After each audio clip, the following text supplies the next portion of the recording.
Olá pessoal, estamos de volta aí para nossa disciplina, né, de 34 horas de Psicologia Aplicada à Informática. Então essa é a nossa última aula, né, de todas essas disciplinas. Então vamos. Então hoje a gente vai trabalhar esses dois últimos assuntos da relação homem-máquina e inteligência artificial. É claro que aqui nessa disciplina a gente não vai ver sistemas para desenvolver a inteligência artificial, nem um software de inteligência artificial, por exemplo, né? Eu vou mostrar para vocês o geral desse conteúdo, tá? Lá mais à frente, vocês vão ter uma disciplina de inteligência artificial na qual vocês vão programar uns robôs, uns agentes inteligentes, né? E aí sim vocês vão estar de fato direto da disciplina. Mas aqui vocês vão precisar conhecer essa relação que um homem tem com o computador, né? Da onde acontece, da onde vem e a que ponto podemos chegar, né? Então, com relação à psicologia aplicada ao trabalho, né? A computação vem desde 1924, onde Roberto Mange começou a aplicar as técnicas de seleção de pessoas inspiradas nas quais já eram postas em práticas na Suíça, na Escola Mecânica anexa ao Liceu de Artes e Ofícios de São Paulo. Essas técnicas de seleção de pessoal, em 1924, já foram utilizadas para selecionar pessoas ao ambiente de trabalho. Então, os primórdios, a gente não tinha nem computação nessa época, né? Nem sonhava aí a computação acontecer em 24, mas já utilizavam testes psicológicos para uma pessoa hoje adentrar o trabalho, né? Fazer parte do mercado de trabalho. Então, impulsionado pela capacidade de energia, a utilização dos processos psicotécnicos, né? A gente tem até hoje em dia, né, para tirar a carteira de motorista, hoje em dia a gente ainda faz esses testes psicotécnicos, né? Então, eles iniciados pelas ferrovias, passou a atividades industriais em geral no Brasil. Então, o Instituto Profissional Masculino inaugurava o seu gabinete de psicotécnica, cuja direção coube a Roberto Mange e Oswaldo de Barros. Então, esses dois autores aqui, psicólogos, eles foram os responsáveis pelos primeiros testes de seleção que aconteciam naquela época, né? Então, testes esses utilizavam conceitos psicotécnicos, né? Que futuramente veio a utilizar isso bem mais à frente, conceitos de computação, né? Aqueles conceitos básicos, aqueles testes que a gente faz hoje para o ambiente de seleção, né? Na hora de conseguir uma vaga de emprego. Então, em 1948, Leon Walter iniciou um setor de seleção e orientação, cujas atividades se estendeu aos principais estados do Brasil. Tá? Então, como eu falei para vocês, voltando aqui, em 24, Roberto Mange começou os testes psicológicos, né, psicotécnicos, absorvido a esses testes que aconteciam na Europa, tá? Então veio de lá esses primeiros tipos de seleção. E isso meio que viralizou no Brasil, né?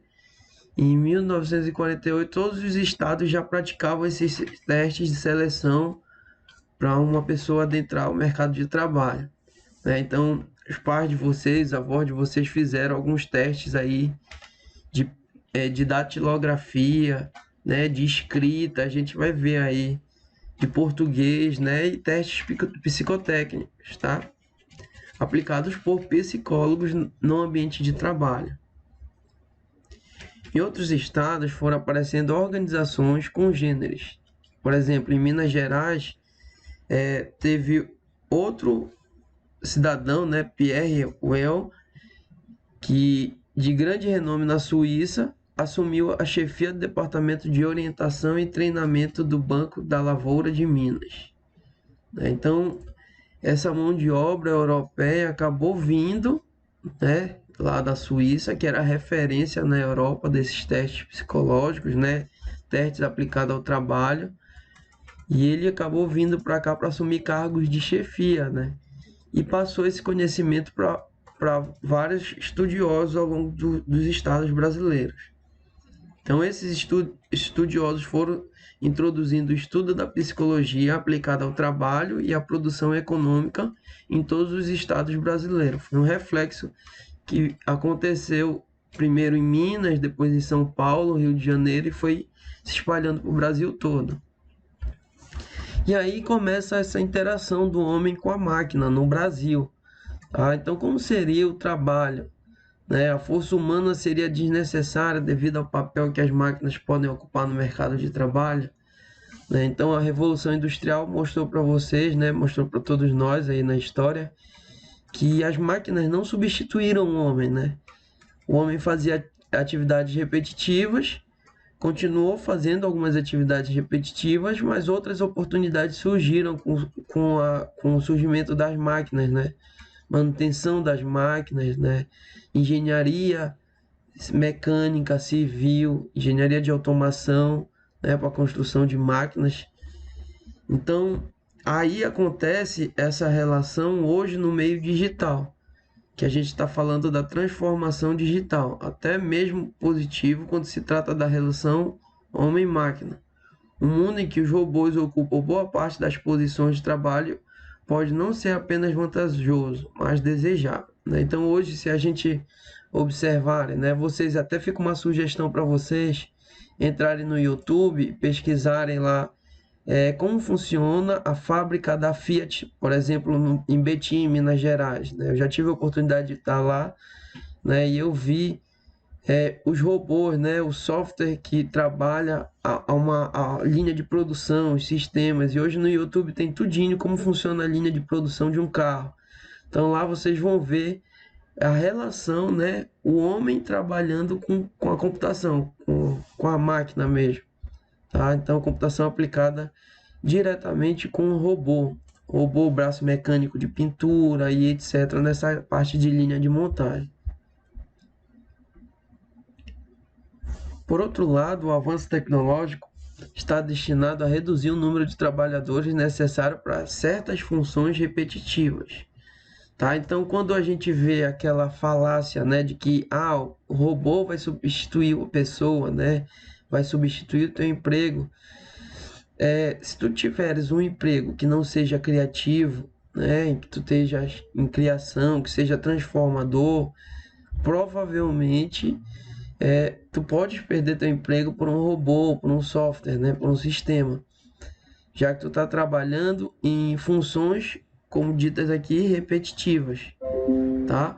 Mas se tu tem um trabalho em que tu precisas, em que tomar uma decisão, a partir daquele conhecimento humano, dá uma diretriz a ser seguida, né, uma ordem, então provavelmente a computação não consegue fazer esse tipo de substituição do ser humano.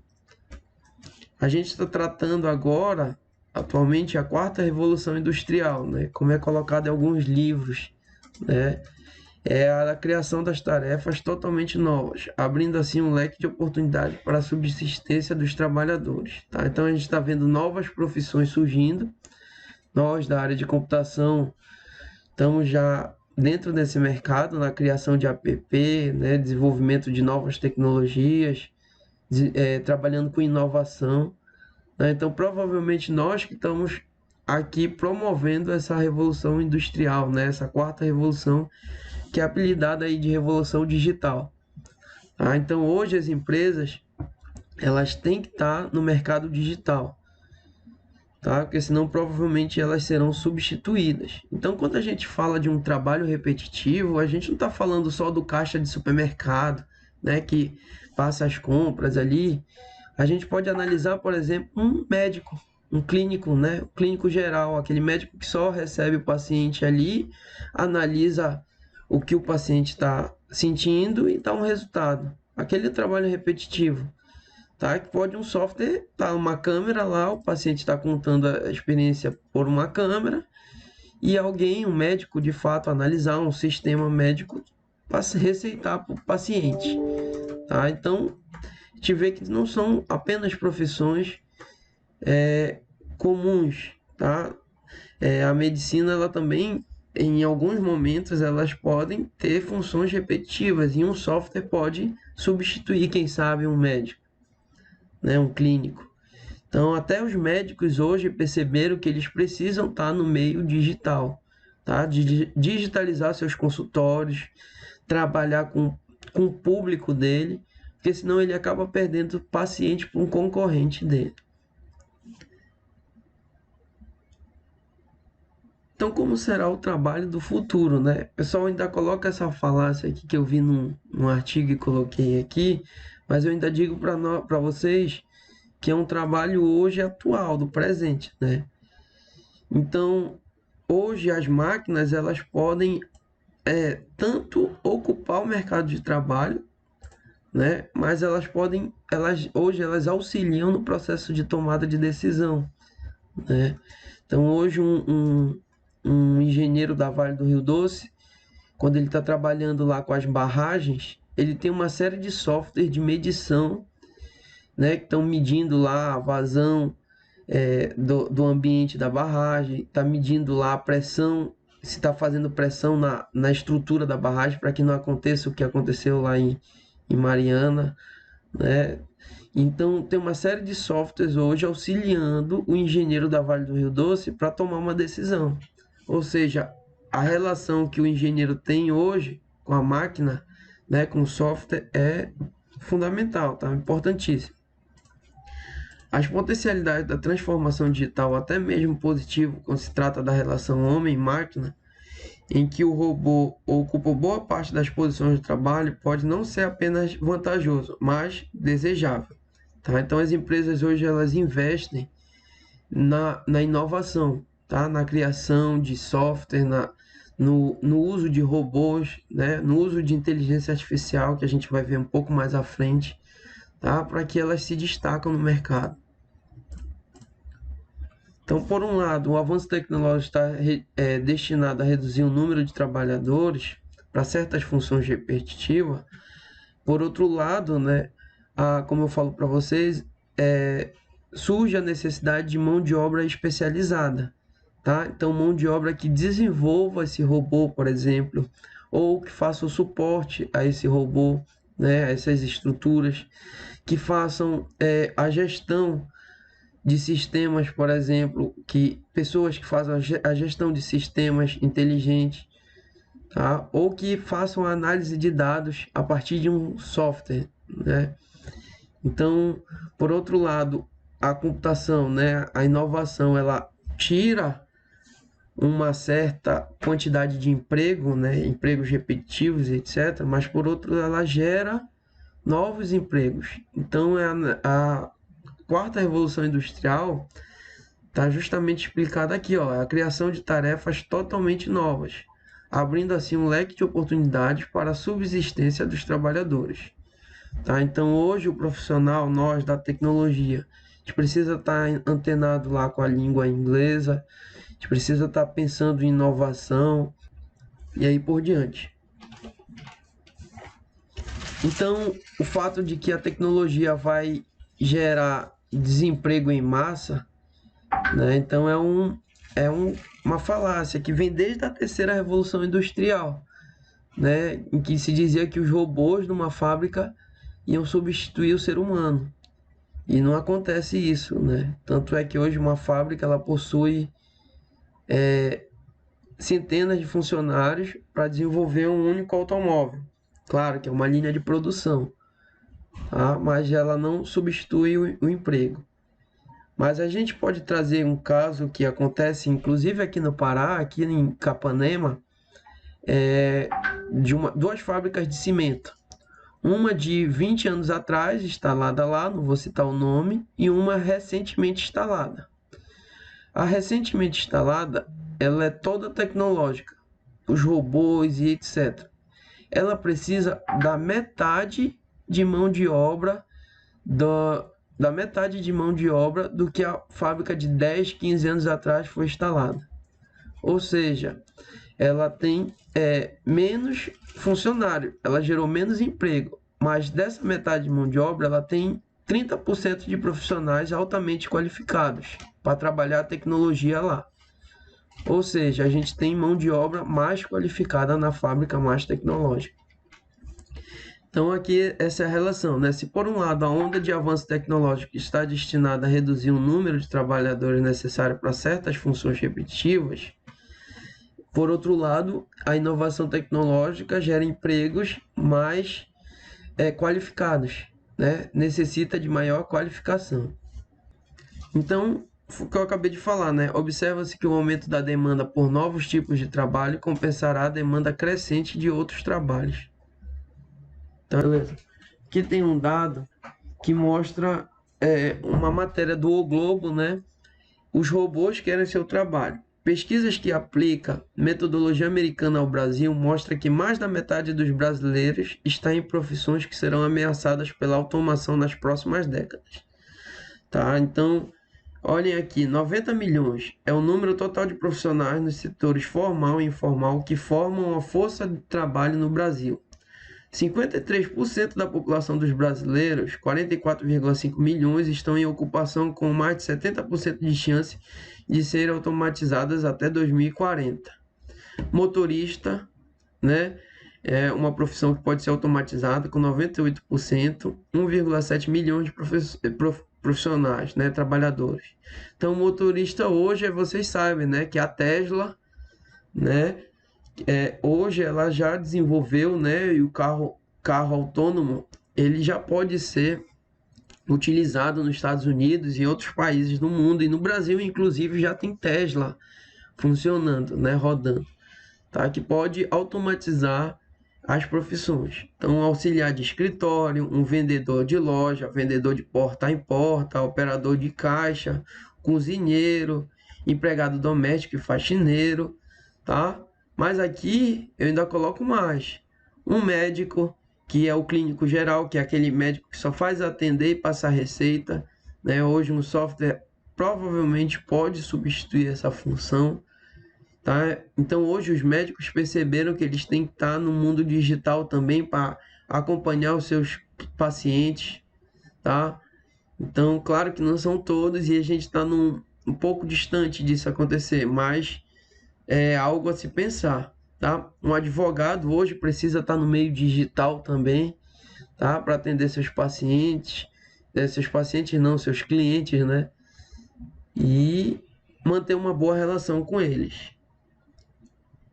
As máquinas ainda não são capazes e talvez nunca venham a ser de exercer atividades que detenham competências consideradas exclusivamente humanas. Então, que competências são essas? A gente tem aqui uma série de competências que só o homem consegue obter, tá? Ter essa capacidade. Então, se o teu trabalho mexe com esse tipo de competência, provavelmente um software não vai substituir o teu trabalho, tá? Então, se temos as máquinas exercendo atividades repetitivas e de alto risco, a tendência é de que cada vez mais se amplie o espaço e estímulo para que os profissionais busquem explorar as habilidades que nos tornam singular, únicos, que é a criatividade, a inteligência emocional, o senso crítico, a capacidade de negociação, a empatia e a consciência coletiva. Tá? Então, essas atividades são atividades humanas, tá? Em que nós conseguimos manter. Tá? Então, se a gente cria algo, é criativo, né? Se a gente trabalha bem em equipe, tem boa empatia, a gente veio falando ao longo das nossas aulas de psicologia, né? Trabalho em equipe, saber trabalhar com as pessoas, ter um bom relacionamento, né? Saber negociar, tá? Então, todas essas atividades são capacidades humanas, tá? Que provavelmente elas não vão ser substituídas, porque a gente ainda não conseguiu desenvolver um robô que seja criativo, né? E que chore e consiga enganar uma outra pessoa, por exemplo, né? Que tenha capacidade de negociar com outra pessoa e aí por diante, tá bom?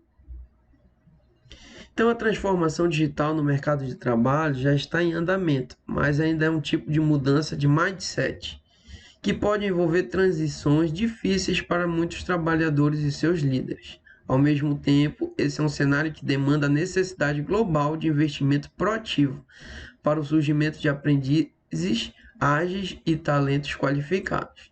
Então, aqui nesse material, tá? Eu tinha montado essa apostila e eu até fiz questão de deixar aqui para vocês esse slide, que ele mostra que está acontecendo, está em andamento esse tipo de mudança e etc. Mas eu posso afirmar para vocês, devido à pandemia, né, do Covid que nós estamos vivendo, as empresas hoje elas foram obrigadas a se digitalizar, né? Hoje elas têm que estar na internet, as empresas, os seus serviços precisam estar sendo mostrados para o cliente, né? E esse cliente hoje ela busca a empresa não só no meio físico e andando lá na empresa, ligar para a empresa. Hoje o cliente vai na tua empresa através da internet, dos meios digitais, tá? Então hoje as empresas elas fizeram reunião online, né? Olha a própria Universidade Federal, uma universidade pública, fazendo aulas remotas para vocês a partir de um sistema web. E aí por diante, vocês estão no interior absorvendo essa minha aula que está sendo gravada aqui em Belém, né? Então, hoje as empresas elas são obrigadas a se digitalizar. Se não se digitalizaram, elas estão perdendo mercado. Hoje, se tu tem uma hamburgueria em Belém, né, e tu não bota esse teu serviço de venda de hambúrguer, por exemplo, batata frita e etc, na internet, tu vai ter um público muito menor do que o teu concorrente que está hoje no meio digital, né? Ou pior, tu vai perder venda, né? Se tu tem uma loja de roupa e não está no mundo digital, hoje tu está perdendo venda, né? Porque o mundo digital, né, o Instagram, as redes sociais, né, os sites e aí por diante, eles são uma vitrine de mercado, tá certo? É por isso que esses influenciadores hoje, né, que trabalham as mídias digitais, etc., eles são bem requisitados, porque eles conseguem o engajamento de um público muito grande em uma marca. Por outro lado, se essa mesma pessoa faz um desserviço, por exemplo, comete um crime ou gera a imagem da marca a algo negativo, rapidamente essa pessoa é tirada do mercado, tá? Como dizem, é cancelada, tá certo? Isso é uma cultura da internet que hoje tem uma relação muito forte ao mercado de trabalho atual. Segundo o relatório The Future of Jobs, o futuro do trabalho, divulgado pelo Fórum Econômico Mundial, ao menos 8 a cada 10 empresas planejam a adoção de novas tecnologias nos próximos 5 anos. 4 dessas novas tecnologias aparecem como drivers de mudança no período de 2020 a 2026, capazes de afetar positivamente o crescimento do negócio. Pessoal, e eu posso confirmar para vocês, as empresas que iam fazer essa transição de 2020 a 2026 pegaram 2020 agora, todos nós, né, que somos empreendedores, tivemos que digitalizar ou utilizar de novas tecnologias no nosso trabalho. Senão a gente estava fora do mercado, né? A gente estava perdendo para o nosso concorrente. Então hoje empresas, aqui em Belém mesmo, eu conheço empresários que vendiam cimento, tijolo, tiveram que fechar com a pandemia e começaram a vender cimento, tijolo, areia, ferro, através da internet. Me procuraram e a gente montou um sistema para eles online, né? Um site online, um Instagram, botou o WhatsApp direto ligado com um engenheiro que compra esse tipo de material, pedreiro e etc. Fez um grupo com vários pedreiros, engenheiros, etc. E esses engenheiros não vão comprar direto lá na loja de cimento do empresário, né? Via internet. O empresário já deixa tudo organizado, faz até a entrega, o delivery, né? Imaginem, está acontecendo em Belém delivery de cimento, né? Então, delivery de areia, por exemplo. Então, para vocês verem o quanto hoje as empresas utilizaram novas tecnologias em um período muito pequeno devido à pandemia, tá certo? Só que a gente tem outras profissões, né? A gente tem analistas de grandes volumes de dados, que é o Big Data, né? Então, com a digitalização, vocês veem mesmo, né? Vocês estão acostumados que o ser humano gera milhões de dados por minuto no mundo, tá? E esses dados, eles precisam ser analisados, tá? A gente está trabalhando também, recentemente eu vi uma reportagem no Fantástico da rede móvel de alta velocidade, né, o 5G, que é uma realidade que já está próxima, que vai precisar de novos profissionais e novos investimentos, tá? Afinal de contas, a gente vai ter hoje a internet das coisas, né? Um carro mandando a informação de como está o trânsito para outro carro, né? A gente já tem no Waze, né? Mas isso em tempo real, os dois carros conectados à internet e aí por diante. Tá? A gente também tem a famosa inteligência artificial que só tem crescido, né? As redes neurais, né? O IoT, né? Então toda essa tecnologia tem evoluído e vai evoluir cada vez mais. E também a gente tem a tecnologia nas nuvens, né? Cloud Computing, né? Onde a gente salva nossos dados hoje nas nuvens, no servidor online. Em qualquer lugar do mundo a gente consegue acessar esses dados e trabalhar a partir daí. Tá certo? Então, essa é a revolução hoje em que a computação tem trazido para o mundo atual.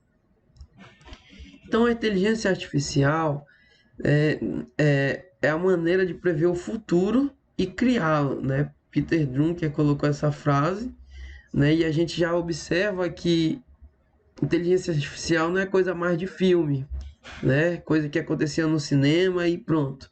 Hoje a inteligência artificial na nossa área de computação está muito presente, tá? Então vamos ver um pouquinho do histórico da IA e para ver hoje como está presente a IA nos mundos atuais, tá? E aqui novamente falando para vocês, não é que a gente vai programar inteligência artificial nessa matéria, tá? Mas nós vamos conhecer um pouco mais dessa matéria, tá? E que futuramente vocês provavelmente vão desenvolver algum tipo de aplicação, tá? Então, a IA ela foi criada, né, em 56, na década de 50, mas só se popularizou hoje, graças aos crescentes volumes de dados disponíveis. Cada vez que a computação foi evoluindo, né, vocês passaram por esse tipo de evolução, a gente tem sistemas mais inteligentes, né? Então, mas as primeiras pesquisas aconteceram na década de 50. Então, como a resolução de problemas e métodos simbólicos. Então, na década de 60, o Departamento de Defesa dos Estados Unidos, né, começa a se interessar pela tecnologia que conseguisse imitar o raciocínio humano. Então, a DARPA, né, completou um projeto de mapeamento de rua nos anos 70. Então, olha da onde surgiu os famosos... Opa, deixa eu voltar aqui. Os famosos mapas de rua, que hoje a gente tem na palma da nossa mão, né, no Google Maps, tá? A gente utiliza o Waze. Então, em 70. Então, em 2003, a DARPA, né, criou o assistente pessoal inteligente. Então, muito antes das famosas, né, inteligência artificial hoje que a gente conhece, que é a Siri, né, a Alexa ou a Cortana. Então, a gente tem essa pesquisa desde a década de 60 aos dias atuais. É claro que hoje a gente tem computação capaz de trabalhar hoje o reconhecimento de voz, né? Alexa, desligue a luz do escritório. E a Alexa vai lá e desliga. Então, esses primeiros trabalhos prepararam o caminho para a automação e o raciocínio formal que vemos nos computadores hoje, incluindo sistemas de apoio à decisão, sistemas inteligentes de pesquisas, né, que são projetados para complementar e expandir a capacidade humana. Então, vocês aí como futuros, né, trabalhadores da tecnologia da informação, nós vamos ter capacidade suficiente de trabalhar com sistemas inteligentes. Ou melhor, alguns de vocês, né, podem criar o sistema inteligente, tá? E a partir daí utilizar o sistema criado por vocês mesmos. Em vez disso, a inteligência artificial evoluiu para fornecer muitos benefícios específicos para todas as indústrias, tá? Então, Muita gente pensa que inteligência artificial é aquele filme Eu, Robô e pronto, né? E é muito mais que isso, tá? São softwares que dão resultados, informações precisas para aquele momento, para aquele ambiente que ele está instalado. Então, as primeiras redes neurais, né? Na década, como eu falei para vocês, de 50 a 70, né? Primeiro trabalho com redes neurais, tá? Então, na década de 80, 2010, a gente tem máquinas de inteligência artificial, né? Começaram a analisar esses dados.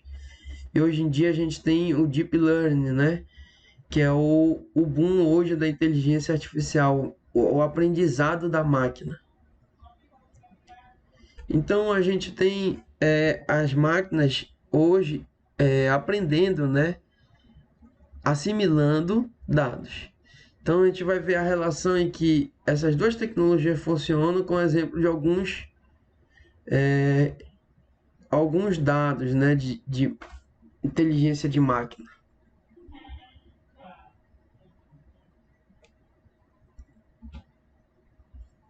Então a inteligência artificial ela automatiza a aprendizagem repetitiva e a descoberta a partir dos dados.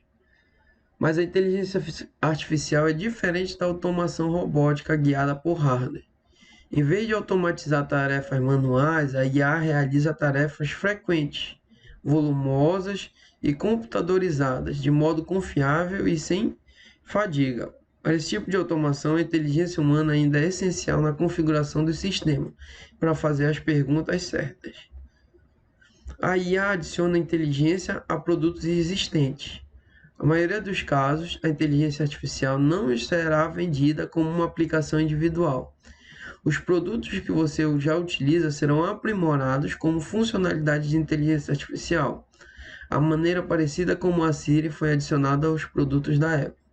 Automação, plataformas de conversa, robôs e aparelhos inteligentes pode ser combinado com grandes quantidades de dados para aprimorar muitas tecnologias para casa, escritório, inteligência e segurança e análise de investimento. Tá? Então, só um parêntese aí nesses dois pontos que nós acabamos de ler para vocês.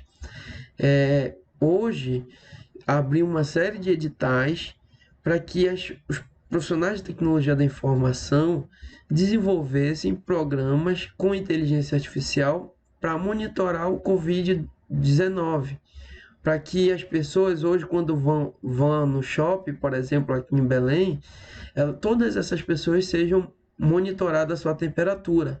E se tiver uma pessoa no meio daquelas 10 pessoas com a temperatura com febre, por exemplo, acima dos 37,5 graus, essa pessoa fica em vermelho, a foto daquela pessoa e a imagem fica em vermelho, e ela provavelmente vai ser abordada por um segurança, por exemplo, para que ela não adentre ao shopping, né? Porque possivelmente pode estar com vírus, né, do Covid-19. E uma série de outras aplicações estão sendo desenvolvidas hoje para que a gente diminua a pandemia, né, do Covid-19. Então, o fato de adicionar inteligência artificial aos produtos existentes, né, é o que acontece. Então, hoje a IA ela não é criada apenas vamos criar um produto novo de inteligência artificial. E sim, ele é um software utilizado cada vez mais em ambientes prontos, tá? Que acontece. Por exemplo, recentemente eu vi um aplicativo desenvolvido inclusive por um professor aí na UFPA com uma equipe, né, em que trabalha o auxílio de crianças com deficiência, o autismo, tá? Então, para a criança aprender as palavras, por exemplo, o programa no celular, o software, ele utiliza de um vídeo inteligente, um vídeo que a criança estimule a criança. Então a criança fala a palavra certa, o vídeo aparece. Se a criança fala a palavra errada, o software ouve que a palavra foi errada, por exemplo, e o vídeo não aparece, fazendo com que a criança acerte a palavra para que ela assista ao vídeo. Então, isso é um software de inteligência artificial, utilizando inteligência artificial, hoje instalado em um celular, certo? Para que a criança com autismo venha a desenvolver melhor o seu raciocínio. Perfeito? Então é um exemplo de que a IA hoje ela está em produtos já existentes. A inteligência artificial analisa mais dados e em maior profundidade utilizando redes neurais. Então, construir um sistema de detecção de fraude com 5 camadas era quase impossível alguns anos atrás. Hoje, a computação ela é capaz de analisar, né, o ser humano que trabalha com esse tipo de análise de dados é capaz de analisar uma quantidade muito grande de dados a partir das redes neurais, né, de Deep Learning, porque eles aprendem diretamente com os dados. Quanto mais dados você puder colocar neles, mais precisos eles se tornam. Então, as redes neurais inteligentes hoje, elas começam a trabalhar a partir da análise maior de dados. Tá? Então, quanto mais dados colocar nesse tipo de aplicação, mais resultado positivo ela vai te dar. Hoje, a inteligência artificial se adapta através de algoritmos de aprendizagem progressiva para deixar que os dados façam a programação. Né? Então, foi o que eu acabei de falar para vocês. Então, hoje, as estruturas regulares dos dados, então, os algoritmos conseguem adquirir a capacidade de aprendizado, né? E classifica esses dados como dados corretos para serem utilizados. A inteligência artificial hoje obtém o máximo dos dados. Quando o algoritmo aprende sozinho, os dados em si podem se tornar propriedade intelectual. As respostas estão nos dados, você só precisa aplicar a inteligência artificial para extrair essas respostas. Uma vez que o papel dos dados é mais importante do que nunca, eles podem criar uma vantagem competitiva. Se você possui dados numa indústria competitiva, e ainda que todos estivessem colocando técnicas semelhantes e práticas, ganha quem tiver um melhor conjunto de dados. Tá? Então, hoje, a análise de dados ela é a cereja do bolo, né, das empresas. Tu saber com o que tu está fazendo, saber quem é teu cliente, né, o que tu podes, como tu está produzindo aquele teu produto, por exemplo, se for uma fábrica. Né? Então, tu tem a maior informação da tua produção hoje, tu tem com certeza maior vantagem competitiva, tá? Quanto ao teu concorrente. Então, os sistemas de inteligência artificial atingem precisões incríveis através das redes neurais.